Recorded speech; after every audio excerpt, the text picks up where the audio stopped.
omzet van die kerk. Ek weet wie besluit dat onder 7 rammetjie rugby op 'n Dinsdagoggend 'n goeie idee is nie. Maar hier sit ek op 'n koue bankie sonder nog reeds regtig oppie gereed vir rammetjie rugby. Die afrigter span julle is op en langs die veld begin die vertoning. Eenmaal het al 'n kampstoel, 'n sambreel en 'n vys vol troebors.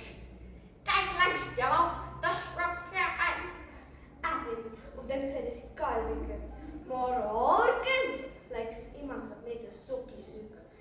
Dan skreeu pa ontstel na 'n fluitjie. Ref, dis nie dansklasse nie. Die kinders weet skaars wat se kant is vorentoe. En net toe ek dink dis verby, kruip ek in die bal.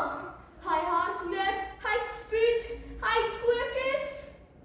Hy hardloop direk van die veld af. Ja, hy draf met die bal in sy hand op my ma en sê, ek wil piepie.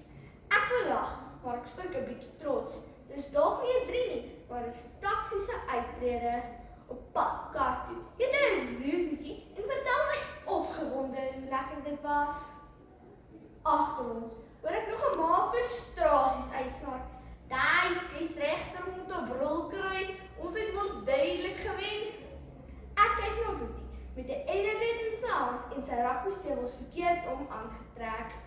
Gelukkig heeltemal onbewus van die kantlyn politiek.